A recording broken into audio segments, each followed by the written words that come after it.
कहानी एक छोटे से गांव की है, जहां पर लोग बहुत ही ज्यादा सरल और भोले हुआ करते थे। इस गांव में एक मंदिर था, जिसे लोग बहुत ज्यादा मानते थे। मंदिर के पुजारी को लोग भगवान की तरह पूजते थे। उस पंडित का दिखावा ऐसा था कि कोई भी उसे देखकर प्रभावित हो जाता, लेकिन वो पंडित असल में क्या था, वो किसी को भी पता नहीं था। उस पंडित की ख्याति बहुत ही दूर दूर तक फैली हुई थी। लोग अपनी समस्याएं लेकर उनके पास आते थे।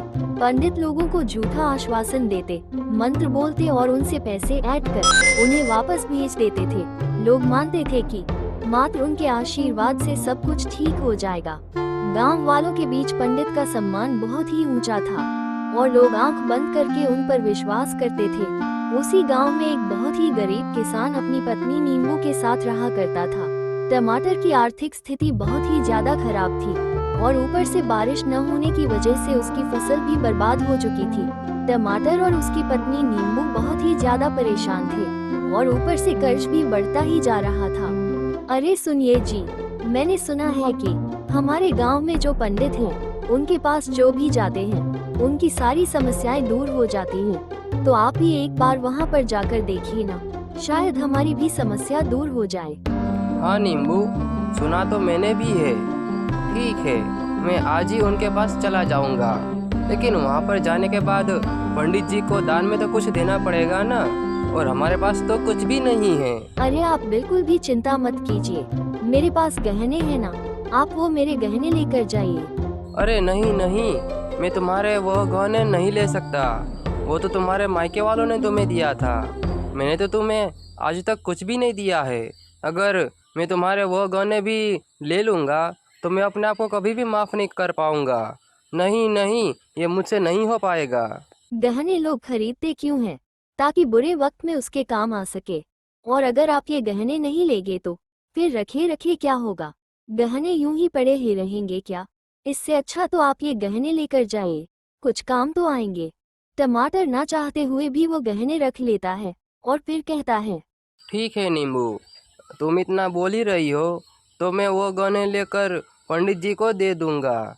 अच्छा नींबू, तब मैं चलता हूँ। और फिर टमाटर गहने लेकर पंडित के पास चला जाता है। पंडित जी, मैं आपके पास बहुत ही आस लेकर आया हूँ। और फिर टमाटर पंडित जी को अपनी व्यथा सुनाता है। अरे बच्चा, मैं अब सब कुछ समझ चुका हूँ। अब तुम निश्चिंत हो जाओ, तुम्हारी सारी परेशानी दूर हो जाएगी। तुम्हारे घर में अब धन की वर्षा होगी। लेकिन क्या पंडित जी? आपने लेकिन ऐसा क्यों कहा? आप कुछ बोल रहे थे और बोलते बोलते ही अटक गए। ऐसा क्यों? लेकिन क्या, बताइए ना पंडित जी। लेकिन ये बच्चा, तुम्हें पहले भगवान को कुछ दान देना होगा, तभी भगवान तुम्हारी सारी मनोकामना पूरी करेंगे।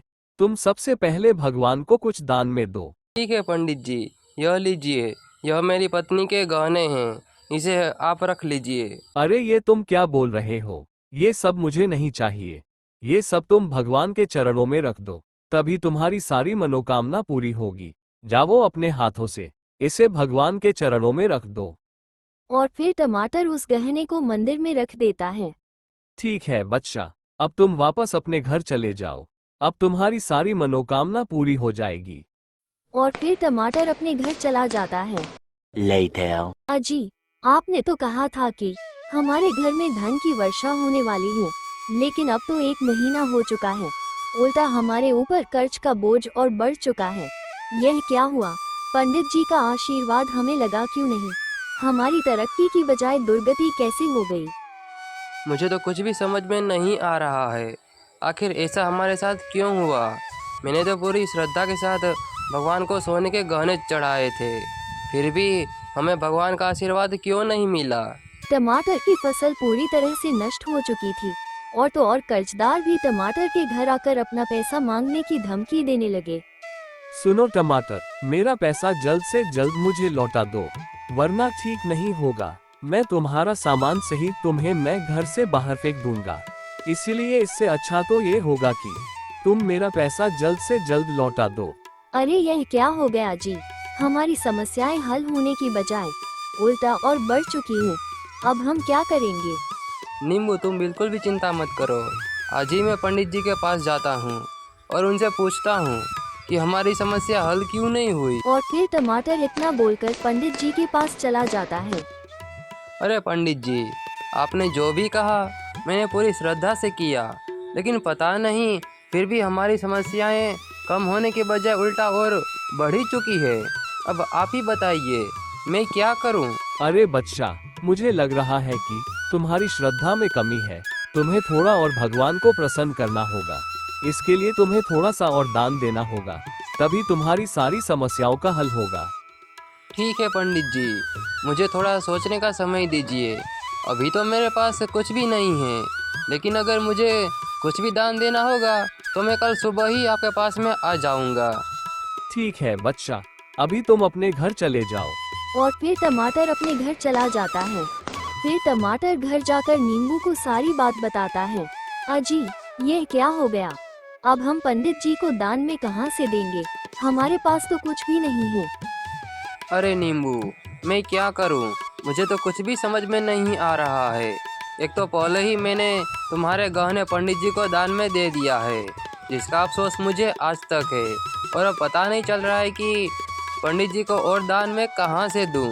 कि तभी नींबू को कुछ सोचता है और वो कहती है, अरे हमारे पास एक गाय है ना, आप इस गाय को ही पंडित जी को दान में दे दीजिए। और वैसे भी शास्त्रों में भी कहा गया है कि पंडित जी को दान में गाय देने से पुण्य मिलता है। हाँ नींबू, तुम एकदम सही बोल रही हो। तो फिर ठीक है, मैं कल सुबह होते ही इस गाय को ले जाकर पंडित जी को दान कर दूंगा। The next day.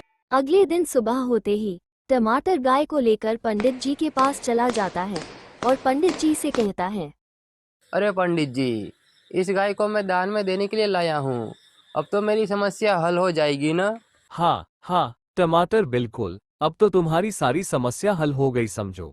अब बस मात्र तुम इस गाय को दान कर दो और तुम वापस घर लौट जाओ।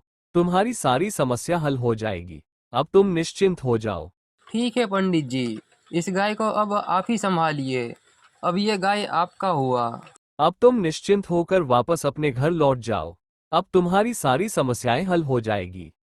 और फिर टमाटर पंडित जी को गाय दान करके वापस अपने घर लौट जाता है। और फिर ऐसे ही कुछ दिन गुजर जाते हैं, लेकिन टमाटर की हालत सुधरने की बजाय उल्टा बिगड़ चुकी थी।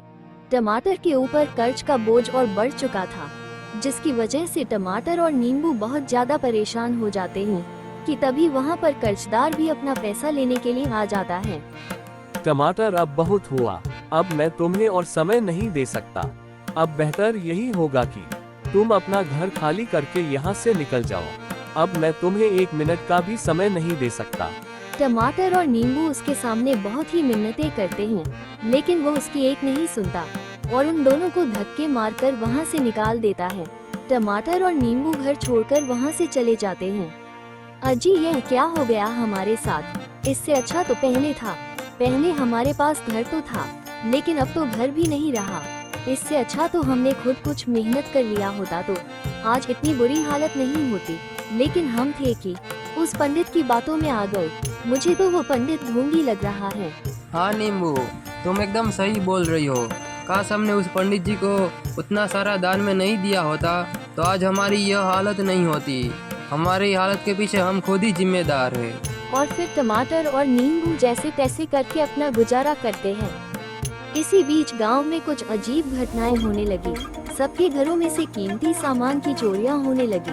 सभी लोग सोचने लगे कि गांव में कोई चोर आ गया क्या, लेकिन किसी को भी कुछ भी पता नहीं चल रहा था। ये बात सरपंच तक चली गई, तो फिर सरपंच ने ऐलान किया, जाओ और पूरे गांव में ऐलान कर दो कि जो भी चोर को पकड़ लेगा उसे 5 लाख रुपए इनाम दिया जाएगा।